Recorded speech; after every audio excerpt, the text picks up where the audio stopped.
Bismillahirrahmanirrahim. Assalamualaikum warahmatullahi wabarakatuh.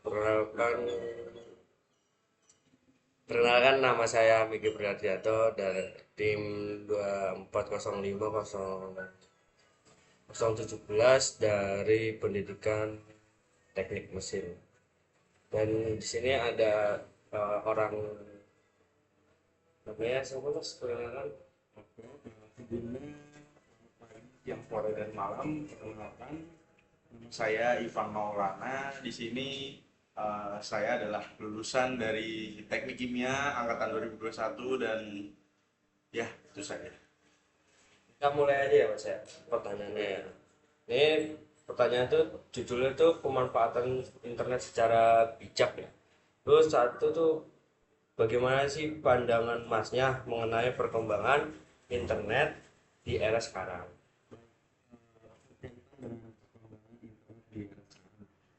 Internet di era sekarang tuh semakin zaman tuh semakin canggih. Kenapa bisa kayak gitu? Salah satu contoh yang bisa kita lihat itu adalah AI gitu, video-video AI, foto AI, ataupun ya kita sekarang bukan lagi nanya ke Google kayak gitu. Sekarang itu kita bisa nanya langsung ke AI. Ya banyak jenis-jenis AI lah.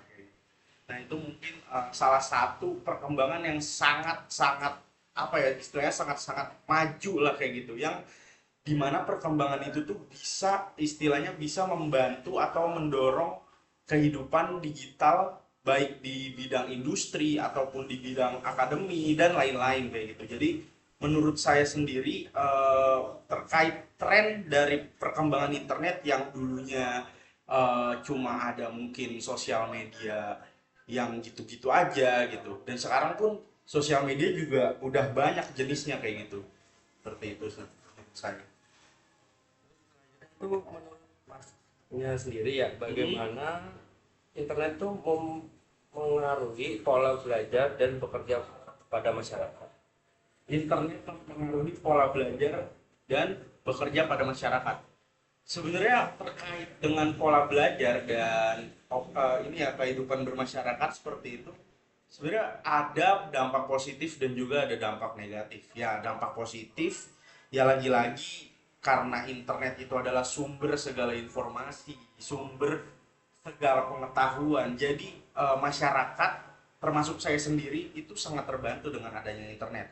Dengan saya tidak tahu menahu tentang informasi A misalnya, saya bisa mencari tahu sendiri semuanya jejaknya di internet kayak gitu tentang apa yang saya cari, misal si A itu.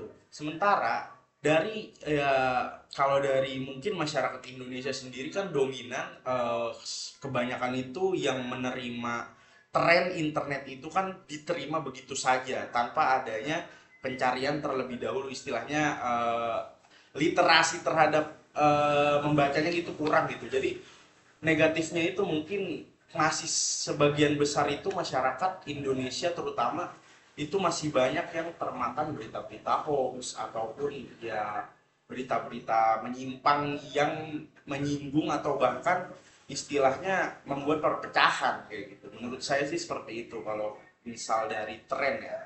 Jadi ada yang baik dan ada yang buruknya juga kayak gitu. Pertanyaan selanjutnya tuh apa manfaat terbesar yang Mas rasakan dari penggunaan internet di zaman sekarang? Pribadi ya, kalau saya secara pribadi yang tadi saya katakan, saya bisa mencari informasi apapun di dalam internet. Salah satu pengaplikasiannya mungkin dalam menunjang perkuliahan saya kemarin, terutama saat saat skripsian kemarin itu mungkin jika semisal ya jujur aja mungkin skripsi saya itu kemarin hampir ya 80% itu saya meminta bantuan dari AI lagi-lagi, karena ya AI ini istilahnya ya kita akan terus menggunakan itu, bahkan mungkin akan lebih canggih ke depannya saat itu AI ini kayak gitu. Nah, AI ini juga itu mendorong saya bahwasannya istilahnya apa yang AI katakan itu nggak saya langsung tulis, nggak saya langsung ketik karena sumbernya tidak valid kan sebenarnya. Nah makanya itu dari situ juga dari adanya AI saya juga berpikir kritis bagaimana apakah benar yang dikatakan AI seperti ini kayak gitu. Jadi ibaratnya kalau dalam skripsi mungkin nanti masnya merasakan mengerjakan skripsi juga dan ya seperti itu mungkin manfaat yang paling besar ya untuk saat ini kayak gitu. Bisakah Mas menjelaskan tentang terbesar yang Anda hadapi saat menggunakan internet? Tantangan ya. Iya, tantangan Kalau terbesarnya itu. tantangan terbesar internet ya. Sebenarnya tantangan terbesar ini mungkin dari segi link-link yang istilahnya banyak phishing kayak gitu. Phishing itu kayak mungkin eh, penipuan. Saya pernah waktu itu mengunduh ya aplikasi atau hal-hal yang maksudnya dari internet kayak gitu. Untuk tujuannya sebenarnya untuk menunjang proses belajar saya kayak gitu. Kayak mungkin aplikasi-aplikasi belajar tapi saya lupa karena udah lama banget kayak gitu. Dan mungkin itu juga pelajaran ya bagi saya karena sebenarnya aplikasi ilegal itu kan sebenarnya tidak diperbolehkan eh, di apa namanya di pemerintahan atau di negara ini kayak gitu. Jadi saya waktu itu nekat banget karena ya itu kepepet dan butuh aplikasi itu. Jadi saya unduh dan ternyata hasil unduhannya tersebut tuh malah mengakibatkan istilahnya virus kayak gitu. Jadi istilahnya itu tantangan terbesar saya jadi untuk memilah mana link atau URL yang sebenarnya baik untuk kesehatan si laptopnya ataupun kesehatan device-nya itu mana yang buruk itu kadang saya juga masih apa ya masih istilahnya masih sulit kayak gitu membedakannya dan juga terkait link-link kayak mungkin judul ataupun yang lain itu kan kadang tiba-tiba lewat sendiri kalau misal kita asal klik kayak gitu padahal kita sebenarnya nggak arah ke situ misal kayak buka Komiku itu iklannya lagi-lagi judul atau enggak ya yang berbau hal-hal negatif dan itu mungkin jadi tren yang bisa bikin masyarakat Indonesia sendiri ya itu jadi mungkin jadi tahu hal-hal negatif itu dan banyak mencoba kayak gitu hal-hal yang judul atau apapun gitu. Terus selanjutnya Mas, itu bagaimana Mas menilai menilai tingkat literasi digital masyarakat pada saat ini? Untuk tingkat literasi ya tadi yang saya katakan di bagian dampak buruk dari masyarakat Indonesia yang saya lihat masyarakat Indonesia ini masih banyak banget yang istilahnya literasinya itu sangat kurang kayak gitu literasinya sangat kurang dan oleh karena itu literasi terhadap apa namanya terhadap hal yang mereka lihat di internet itu istilahnya mereka menelan dengan mentah-mentah dan menyimpulkan hasilnya sendiri kayak gitu ya akibat efek negatifnya apa bisa bisa itu yang negatif yang besar itu bisa terjadi perpecahan antar manusia lah kayak gitu antar manusia atau antar penduduk dan juga dari informasi bodong itu pun kita jadi kayak terlihat seperti negara yang istilahnya nggak punya intelektual membaca seperti itu dan itu pun dibuktikan waktu itu saya lihat di ranking ataupun apa seperti itu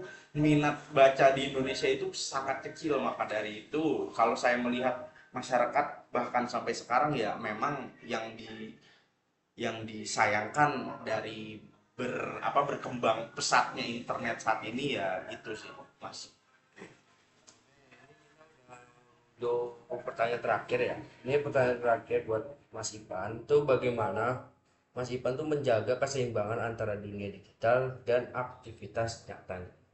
Dunia digital dan aktivitas nyata ya berkaitan dengan itu mungkin saya sebenarnya itu cuma ya kontrol diri aja sih yang pertama saya orangnya juga jujur apa namanya nggak yang aktif selalu di media sosial ataupun menggunakan gadget secara terus menerus sampai berjam-jam karena saya orangnya mudah sekali bosan seperti itu Dan ketika bosan pun ya saya langsung mencari aktivitas lain, entah nongkrong gitu kan atau ketemu teman-teman yang lain seperti itu sih. Jadi mungkin ada teman saya yang membatasi atau menyeimbangkan antara dua hal tersebut dengan mengunci kayak gitu, mengunci aplikasi-aplikasi dengan durasi tertentu. Semisal Instagram itu hanya boleh dibuka sehari dengan durasi 3 sampai 4 jam. Sehingga setelah itu ya udah kayak gitu.